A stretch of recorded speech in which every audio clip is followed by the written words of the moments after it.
로마서 12장 3절로 8절까지 말씀을 한 절씩 교독하겠습니다. 제가 먼저 3절 말씀을 봉독합니다. 내게 주신 은혜로 말미암아 너희 각 사람에게 말하노니 마땅히 생각할 그 이상의 생각을 품지 말고 오직 하나님께서 각 사람에게 나눠주신 믿음의 분량대로 지혜롭게 생각하라. 우리가 한 몸에 많은 지체를 가졌으나 모든 지체가 같은 기능을 가진 것이 아니니 이와 같이 우리 많은 사람이 그리스도 안에서 한 몸이 되어 서로 지체가 되었느니라. 우리에게 주신 은혜대로 받은 은사가 각각 다르니 혹 예언이면 믿음의 분수대로, 혹 섬기는 일이면 섬기는 일로, 혹 가르치는 자면 가르치는 일로, 혹 위로하는 자면 위로하는 일로, 구제하는 자는 성실함으로, 다스리는 자는 부지런함으로, 긍휼을 베푸는 자는 즐거움으로 할 것이니라. 아멘.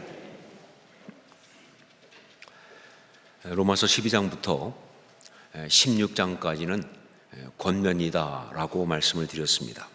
그리고 그 권면의 핵심, 그것이 바로 변화라고 말씀드렸어요.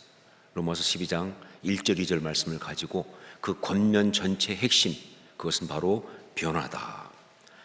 자, 이제 이렇게 구체적으로 구원받은 그리스도인으로서 변화를 해야 하는데 어떻게 해야 하는지, 그 구체적 권면을 시작하면서 바울 사도가 가장 먼저 말한 것은 무엇인가? 그건 바로 좋은 교인이 되십시오라는 겁니다. 좋은 교인이 되십시오. 혹시 여러분 생각에 그거 너무 좀 심한 비약이 아닙니까? 할 수 있어요. 그렇게까지 구체적인, 그렇게까지 어떤 디테일한 이야기를 했다고 볼 수 있느냐 하면서 그거 너무 좀 심한 비약이 아니냐. 혹시 목사님이 목회자니까, 목회자가 제일 좋아하는 게 뭐예요? 좋은 교인 아니겠습니까? 그러니까 이런 식으로 말씀을 적용해 간 것이 아니냐 하는 생각을 할 수도 있다는 거죠. 이런 그 우스운 이야기가 하나 있습니다. 어떤 여자분이 몸이 좀 안 좋아가지고 그래서 병원에 가서 의사를 만났습니다. 자, 그런데 의사가 또 진찰을 해보고는 특별히 나쁜 곳이 있는 건 아닌데 전체적으로 몸이 좀 허약하다. 그러니까 몸을 따뜻하게 하고 그리고 영양 섭취를 좀 잘 하라고 그렇게 이제 이야기를 했어요. 그래서 그 여자분이 이제 집에 오니까 그 남편이 묻습니다. 의사가 뭐라고 그랬느냐? 그랬더니 의사가 말하기를 밍크 코트를 사입을 해. 그리고 좋은 식당에 가서 스테이크를 먹으라고 그랬어. 이렇게 답을 했답니다. 결국 의사의 말을 자기가 평소에 가지고 싶었던 그리고 하고 싶었던 거로 싹 바꿔가지고 대답을 한 것이죠. 자, 그러니까 혹시 오늘 이 로마서의 말씀을 이렇게 보는 것도 그런 거 아니냐 하는 생각을 할 수 있다는 거죠. 정말 몸을 따뜻하게 하라는 것을 가지고 밍크 코트를 사입어라 이렇게 바꾼 것처럼 오늘 말씀 보면서 목사님이니까 좋은 교인이 되십시오라고 그렇게 결론을 맺은 거 아니냐, 그렇게 바꾼 거 아니냐라고 그렇게 생각할 수 있는데 절대로 그렇지 않습니다. 제가 목사기 때문에 그래서 이것을 갖다가 이렇게 구체적으로 가져온 것이 아니에요. 정말로 성경이 그렇게 말하고 있습니다. 사도 바울이 정말 그렇게 이야기하고 있습니다. 우리가 구원받은 그리스도인으로서 진짜 바르고 아름답게 신앙생활을 하기 위해서 가장 먼저 가장 기본적으로 해야 할 것이 뭐냐? 그것이 바로 좋은 교인이 되는 것이다 라고 이야기를 하고 있는 거예요. 오늘 말씀이 5절 말씀을 함께 읽겠습니다. 5절 같이 읽습니다. 이와 같이 우리 많은 사람이 그리스도 안에서 한 몸이 되어 서로 지체가 되었느니라. 여기 이 말씀은요, 교회와 그리고 그 교회를 이루고 있는 교인들 말고는 다른 어떤 것으로 해석할 수 없는, 그냥 그것을 말하고 있는 바로 그런 말씀이에요. 서로 지체가 되었느니라. 이건 교인 아닙니까? 이건 교회를 말하는 것이고 교인을 말하는 거예요. 그렇기 때문에 오늘 말씀 여기에서 사도 바울이 구원받은 성도가 정말 아름답고 그리고 바르게 살아가기 위해서 해야 될 가장 기본적인 그런 것이 무엇인가라고 할 때, 좋은 교인이 되십시오라고 말하고 있는 거예요. 절대로 너무 구체적인 것도 아니고 비약도 아니고 제가 목사니까 그렇게 해석한 것도 아니다, 그 얘기입니다. 제가 미국에서 그 켈빈 칼리지라는 곳에 보드 멤버, 그러니까 이사회의 이사로 섬긴 적이 있었습니다. 이 켈빈 칼리지는요, 기독교 대학이지만 일반 대학이죠. 근데 그때 그 켈빈 칼리지의 그 총장이 누구였냐면 게일런 바이커라고 하는 사람이었습니다. 게일런 바이커. 이 게일런 바이커라는 사람은 켈빈 칼리지 출신이에요. 그런데 교수가 아니에요. 학자도 아닙니다. 목사는 더더욱 아니고요. 이분은 변호사고 그리고 사업가예요. 석유 쪽 사업을 크게 한 그런 사업가예요. 물론 뭐 학위가 있어요. 정치학 쪽으로 또 박사학위를 한 그런 분이죠. 자, 그런데 이 켈빈 칼리지가 좀 어려움을 겪었어요. 학교가 아무래도 좀 어려우니까 학교를 좀 이렇게 살리려고, 그래서 아주 파격적으로 교수 출신이 아닌, 학자가 아닌 이 게일런 바이커라고 하는 총장을 모셔온 거예요. 학교를 좀 부흥시키라고. 자, 그런데 제가 그때 이사회에 참석하면서 한 번은 이사회에서 어떤 논의가 있었냐면 이 켈빈 칼리지의 교수들의 자격에 대한 그런 그 논의가 있었습니다.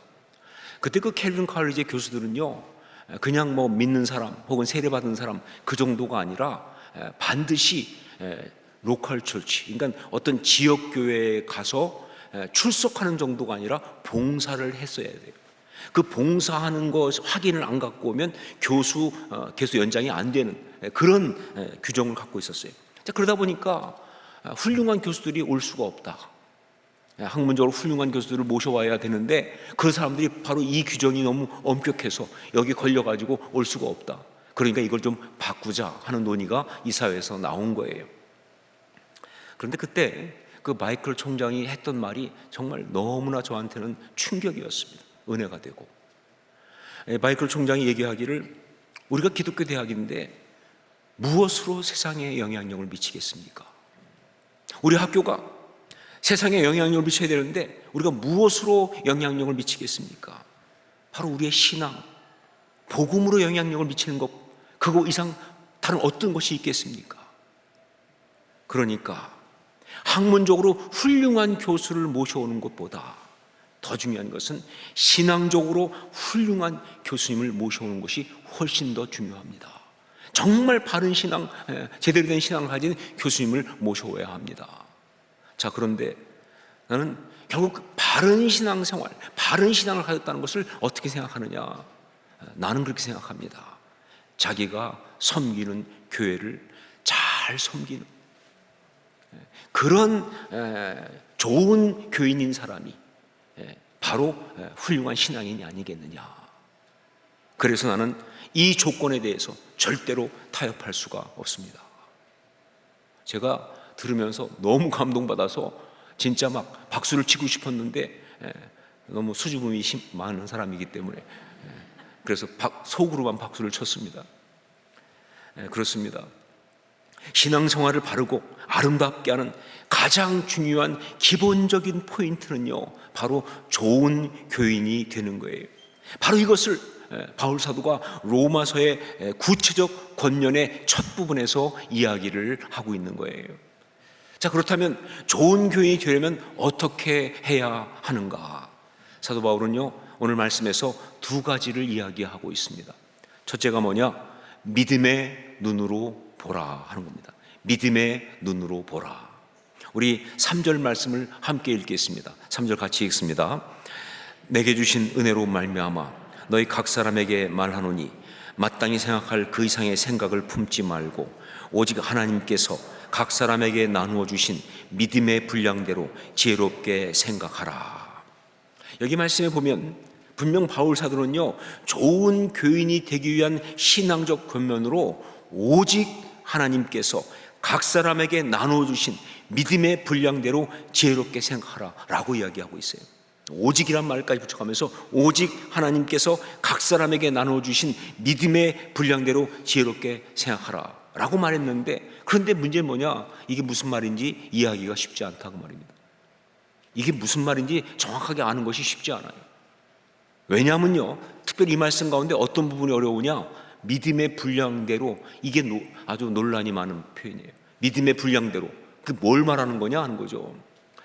보통 많이 생각하고 또 일반적으로 해석하는 게 뭐냐? 믿음의 분량대로라고 하는 것은요, 그 앞에 보면 각 사람에게 주신이란 말이 붙어 있으니까 이것과 함께, 그래서 사람마다 각각 받은 믿음의 양이 다르다 하는 식으로 해석하는 거예요. 사람마다 각각 받은 믿음의 양이 다 다르다. 그러니까 어떤 사람은 우리 주님께서 큰 믿음의 분량을 주셨지만 어떤 사람은 좀 작게 주셨다는 것이죠. 그런데 이건 다양성이기 때문에, 그래서 주님이 주신 거니까 그 주신 믿음만큼 생각하고 행동하는 것을 말한다, 이렇게 해석을 하는데, 여러분, 만약에 그렇게 본다고 한다면요, 이거는 정말 문제가 심각합니다. 신앙적으로 제대로 하지도 않으면서 그러면서 뭐라고 할 가능성이 있어요? 나는 이만큼밖에 못해. 왜? 내가 받은 믿음이 이만큼이니까. 그러면서 변명하고 궤변을 일삼을 수 있는 가능성이 있다는 것이죠. 예전에 우리 한국교회는 주일 성수를 아주 엄격하게 지켰습니다. 그래서 주일날 가게라든가 이런 일을 하지 않는 건 말할 필요가 없고요. 아예 주일날 돈 자체를 못 쓰게 했어요. 돈을 버는 것도 안 되지만 쓰는 것도 안 되는 거예요. 그래서 물건 사거나 이런 거 절대 못 하게 했어요. 그래서 어떤 교회에서는요, 정말 주일날 버스도 못 하게 해가지고 걸어가는 그런 경우도 있었습니다.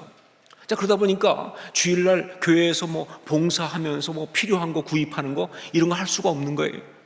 돈을 쓰면 안 되니까. 그래서 벌어지는 해프닝들이 많았는데, 그 중에 하나, 여기 부산에 있는 모 교회에서 있었던 이야기입니다. 제가 이 부산에 있는 모 교회라고 말하는 것은 자기가 직접 경험한 그 이야기를 해준 분이 그때 부산에 있는 사람이었기 때문에, 그러니까 그냥 모 교회, 어떤 교회인지 몰라요. 그러니까 여러분, 어떤 교회인지 자꾸 생각하지 마세요. 그냥 부산에 있는 모 교회, 저도 거기까지밖에 몰라요. 이분이 성가대를 했는데 주로 청년들이 많이 성가대를 했습니다. 그런데 성가 연습을 하다 보니까 너무 허기진 거예요. 아마 우리 성가들도 그런 그 경험이 있겠지만, 성가가 너무 어렵거나 그러면 또 연습 오래 해야 되잖아요, 그렇죠? 그러니까 이게 목도 마르고 허기지고 그러는데 간식을 사 먹으면 딱 좋겠는데 살 수가 없는 거잖아요. 주일이니까. 그래가지고 정말 답답하던 중에 그때 갑자기 한 청년이 딱 좋은 의견을 냈다는 거예요. 뭐냐? 우리 중에서 믿음 제일 없는 사람 한 명을 뽑자.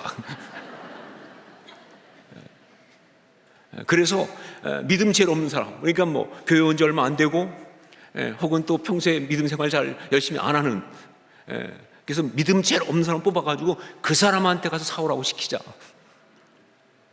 그래가지고 진짜 거기서 공식적으로 믿음 없는 사람을 선출했다는 거 아니에요?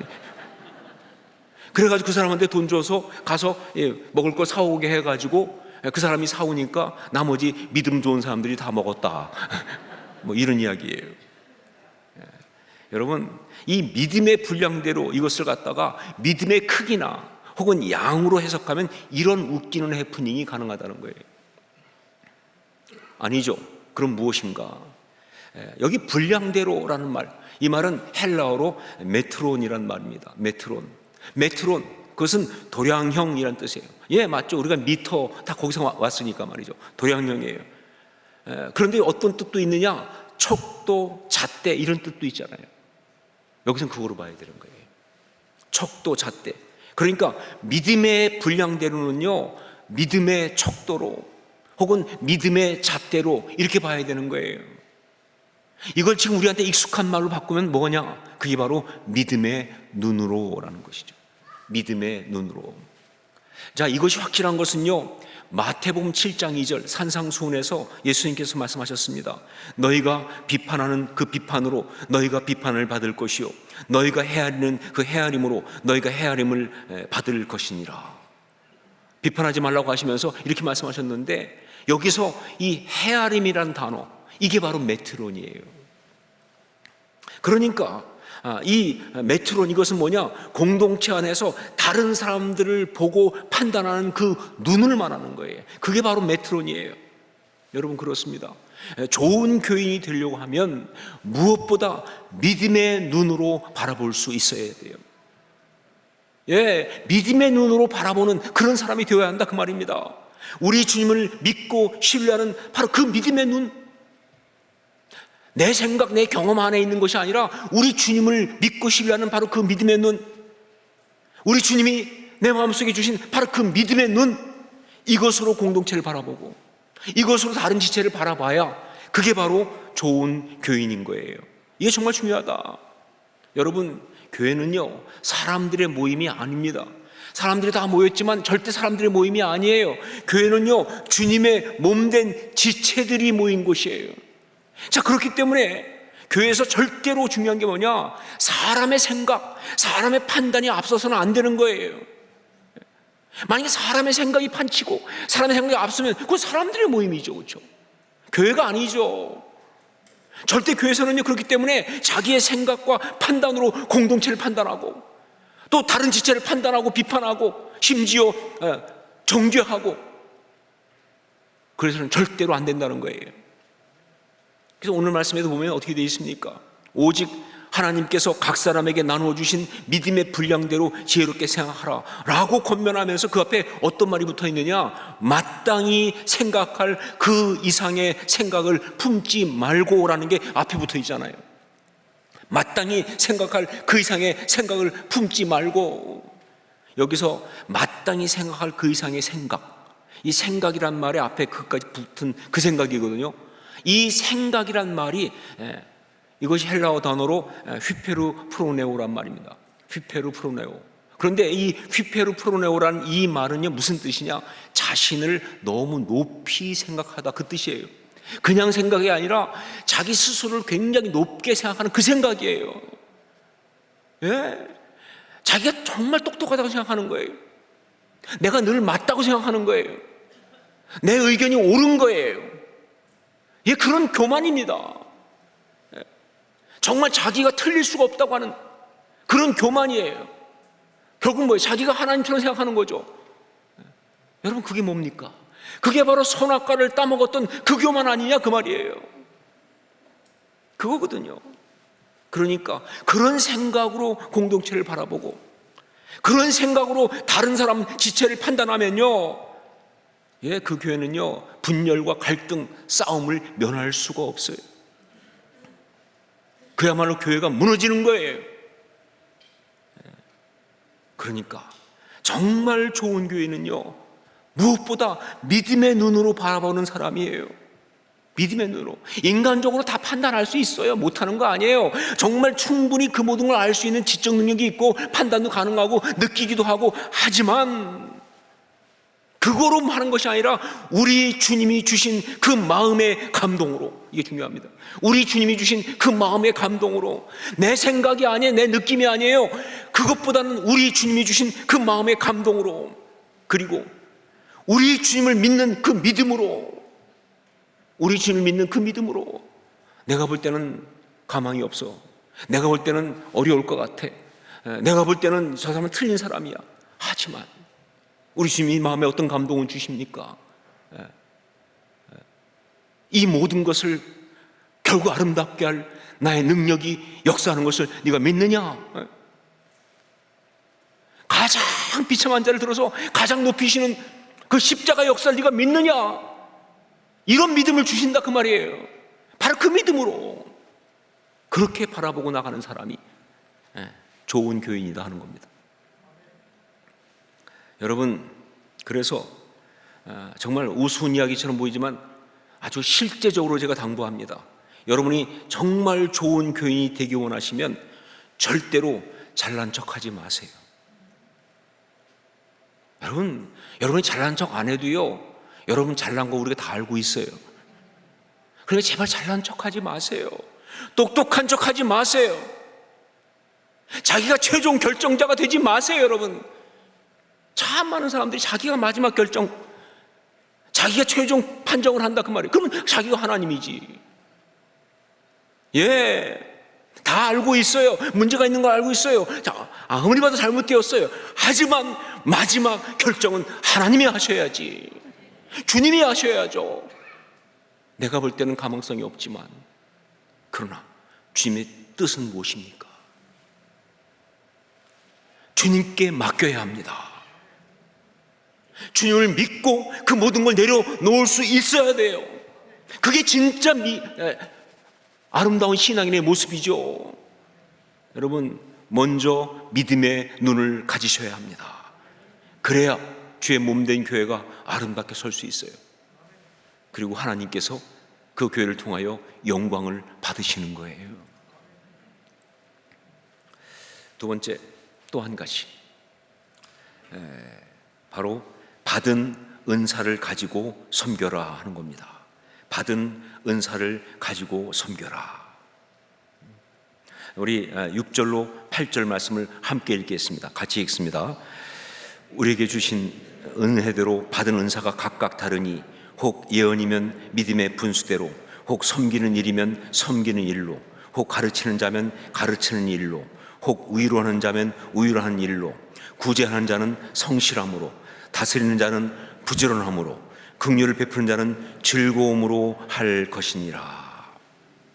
여러분, 이것은 소위 은사 목록이라고 하는 그런 말씀입니다. 성경에 보면 은사들을 쭉 열거한 소위 은사 목록이라는 게 나오는데 그 중에 하나예요. 자, 그런데 이 은사라고 하면요, 두 가지로 나눌 수가 있죠.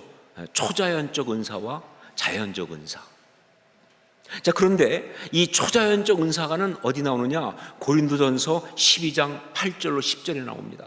초자연적 은사는 고린도전서 12장 8절로 10절에 나오는데 어떤 거냐? 신유나 병 고치는 거죠. 그다음에 예언이나 방언이나 통변이나 영분별이나 그다음에 귀신 쫓는 능력, 축기 그런 것이나 등등 아주 영적인 은사예요. 초자연적 은사입니다.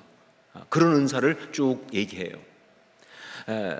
반면에 자연적 은사는 어디 나오느냐? 바로 오늘 말씀에 나와요. 로마서 12장 6절로 8절. 이건 그야말로 뭐예요? 그냥 자연적인 우리 가운데 있을 수 있는 그런 은사들입니다. 사실 여기서 조금 하나 헷갈리는 것이 바로 예언이라는 부분이에요. 처음에 나오는 예언. 그런데 여러분, 로마서에 나오는 예언은요, 이 고린도전서에 나오는 그 예언과 달라요. 고린도전서에 나오는 예언은요, 그야말로 초자연적 은사로서 예언이에요. 하나님 음성을 직접 듣고 바로 얘기해 주는. 그러나 여기 로마서에서 말하는 예언은요, 일종의 설교입니다. 말씀을 풀어주는 거예요. 그러니까 이건 초자연적인 것은 아니에요. 자, 그런데 이 성경에 나오는 은사들이 참 많은데, 이렇게 다양하게 나오는데, 그런데 그것이 무엇이든지 간에 한 가지 분명한 게 있습니다. 그건 뭐냐? 그것이 초자연적 은사든 혹은 자연적 은사든 상관없이 그 은사는요, 영적 계급장이나 혹은 자기 자랑의 도구가 아니라, 은사 받았으니까 뭐 의습될 수 있는 영적 계급장이나 혹은 자기 자랑의 도구가 아니라 바로 주님의 몸된 교회를 잘 섬기라고 주신 영적인 도구다, 이겁니다. 그게 무엇이든 간에 뭐 방언이든 통변이든 무슨 뭐 신유든 어떤 거든 하여간 뭐든지 간에 뭐 심지어 막 얼마나 은사가 대단한지 그냥 손만 얹으면 병자가 팍팍 낫는 그런 일이 있다 할지라도 결국 그 모든 은사는 뭐냐? 주님의 몸된 교회를 잘 섬기라고 주신 영적인 도구다. 선물 맞아요. 은사는 선물이죠. 하지만 선물이지만 그러나 그걸 가지고 자기 혼자 좋아서 즐기면서 자기 어떤 그런 뭐 자랑으로 삼으라고 그렇게 주신 선물 아니고요. 바로 교회를 잘 섬기기 위해서 사용하라고 주신 선물이에요. 그게 은사입니다. 오늘 말씀 보면 우리가 또 할 수 있는 게 뭡니까?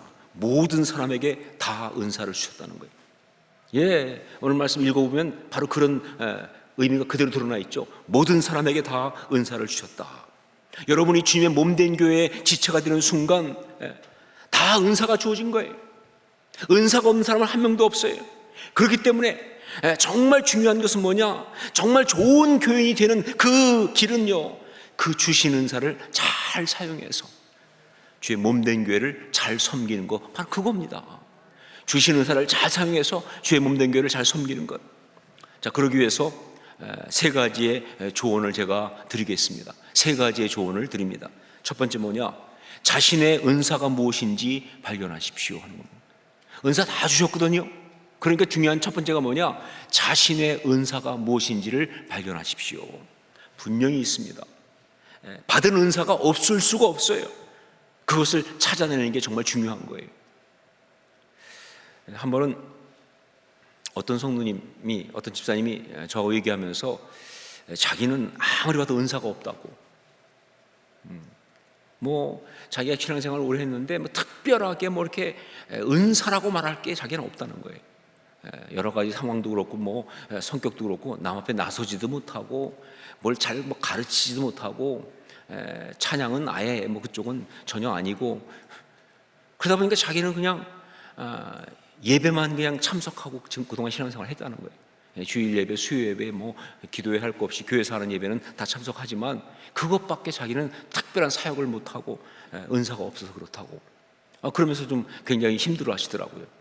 그래서 제가 그 얘기를 듣다 말고 그분께 그랬어요. 집사님, 제가 가만히 보니까 집사님한테는 출석의 은사가 있습니다. 근데 여러분, 그거 굉장히 중요한 은사거든요. 그렇잖아요, 여러분. 그 모여야 할 자리에 안 빠지고 오는 분의 그 기가 막힌 그 사역은 정말, 이거 우리가 생각해보면 놀라운 사역이잖아요, 그렇죠? 그러니까 이분은 어떤 자리든 간에 안 빠져요. 참석해요. 출석의 은사가 있는 거예요. 그래서 정말 대단한 은사 아니에요? 근데 그러고 나서 제가 또 이렇게 말했어요. 그런데 그뿐 아니라 제가 정말 설교할 때 그때 가졌던 경험으로 말하는데, 집사님에게는 경청의 은사가 있으십니다. 경청의 은사, 굿 리스너, 잘 듣는 분이시라고. 정말 제가 설교하면서 여러 번 느꼈는데, 제가 설교하다가 그 말씀을 열심히 듣고 있는 집사님 보면요, 얼마나 힘이 나는지. 정말 설교자를 살리는 놀라운 은사예요. 집사님에게는 경청의 은사가 있으십니다. 이건 정말 귀한 은사라고. 그랬더니 이분이 굉장히 아주 감사해하고 놀라워하면서 그런 것도 은사가 될 수 있냐고, 감사하다고 그렇게 좋아하면서도 마지막에 고개를 갸우뚱하고 가셨습니다. 여러분, 우리 자신에게 분명히 은사가 있습니다. 이걸 찾아내는 것이 첫 번째 중요해요. 그래서 모든 이 은사에 관한 세미나가 오면 첫 번째가 은사 발견 아니에요. 은사를 발견해야 돼요. 이게 중요해요. 두 번째 뭐냐? 은사를 비교하거나 자랑하지 마십시오 하는 겁니다. 은사를 비교하거나 자랑하지 마십시오. 여러분, 자신의 은사를 다른 사람과 비교하는 건 정말 잘못된 겁니다. 근데 참 많은 사람들이 은사를 가지고 자꾸 비교를 해요. 저 사람은 저렇게 멋있게, 저렇게 정말 주목받으며 잘하는데 나는 결국 이거 별것도 아닌, 정말 이렇게 안 되는가, 막 아주 힘들어하는 거예요. 여러분, 은사를 가지고 비교하는 것은요, 정말 잘못하는 거예요. 그리고 또 어떤 사람은요, 은사를 받았다고 또 그걸 가지고 자랑하는 사람이 있어요. 내가 은사가 이렇게 많다, 막. 은사를 자랑하는 건요, 그야말로 망하는 길이에요. 그야말로 마귀의 앞잡이가 되는 거예요. 은사는 절대 자랑하시면 안 돼요. 이 두 가지가 정말 은사에 있어서 유혹이거든요. 남하고 비교하면서 열등감을 갖든지, 아니면 자랑하면서 교만하든지. 뿌리는 같아요. 이건 결국은 잘못된 거예요. 그러면 절대 그 은사가 축복이 되지 않습니다. 여러분, 그러니까 정말 은사를 가지고, 은사를 받은 사람으로서 우리가 어떻게 해야 되느냐? 은사를 비교하거나 혹은 은사를 자랑하는데 쓰지 말라는 거예요. 이 철저한 싸움이 중요해요. 그래야 은사가 진짜 은사로 잘 사용될 수가 있어요. 이게 두 번째 포인트예요. 은사를 비교하거나 자랑하지 마십시오 하는 거죠. 그리고 세 번째가 뭐냐? 은사를 사용하십시오 하는 겁니다. 은사를 사용하십시오. 말씀드린 것처럼 은사는요, 주의 몸된 교회를 섬기라고 주신 겁니다. 그러니까 은사는 반드시 사용하셔야 돼요. 어떤 이유라도 그걸 그대로 묵혀두거나 혹은 사장시키면 절대로 안 됩니다. 여러분, 은사는요, 개발되는 게 은사입니다. 그냥 딱 주어지면 끝나는 게 아니라 자 개발되는데, 어떻게 해야 더 개발되느냐? 사용해야 개발되는 거예요. 은사를 사용해야 더 개발이 됩니다. 예, 은사를 사용해야 그게 진짜 선물이 되는 거예요. 하나님이 기가 막힌 선물 주셨지만 사용하지 않으면 그건 선물이 아니죠. 사용해야 진짜 선물이 되는 거예요. 은사는요, 사용해야, 그래야 바로 그 은사를 주시면서 우리 하나님께서 원하신 바로 그 축복, 그 행복을 우리가 누릴 수가 있는 거예요. 그리고 무엇보다 은사를 사용해야 바로 그 은사를 주신 하나님께 영광을 올려드리는 거예요. 아니면 하나님을 모욕하는 겁니다. 좋은 교인이 되는 것, 어떻게 될 것인가? 그 구체적인 두 번째는 바로 뭐냐? 주신 은사, 즉 받은 은사를 가지고 섬긴다 하는 겁니다. 이게 중요한 거예요. 여러분, 이 말씀을 받고 그냥 그렇다 하고 여기 놓고 가시면 안 돼요. 제가 그게 걱정입니다, 사실은요. 이 권면이기 때문에 권면하는 거예요. 분명히 많은 분들이 은사를 가지고 섬기는 거 그게 맞다, 아멘, 여기까지 다 했을 거예요. 근데 예배 끝나고 나가고 나면 여러분 그 앉은 자리에 이게 수북히 쌓여 있을 거예요. 다 놓고 가셔가지고. 아니요, 실제로 그렇게 행동하셔야 합니다. 그냥 그렇구나 하고 하는 것이 아니라 실제로 정말 은사를 가지고 주의 몸된 교회를 섬기셔야 돼요. 어떻게 할지는 성령께서 친히 말씀하실 거니까 들으시고 결정하십시오. 이게 중요합니다. 좋은 교인이 되십시오. 이것은 구원받은 성도들이 정말 바르고 아름다운 신앙생활을 하기 위해서 가장 먼저 기본적으로 해야 하는 영적인 지침 권면입니다. 놀라운 것은요, 바로 이것은요 2000년 전에 주어져서 2000년 동안 계속 한결같이 계속되는, 지금까지도 계속 주어지는 변하지 않는 영적 디테일이라는 사실, 이게 놀라운 거예요. 이게 디테일인데 2000년 동안 바뀌질 않아요. 그만큼 중요한 메시지예요. 좋은 교인이 되십시오. 기도하겠습니다.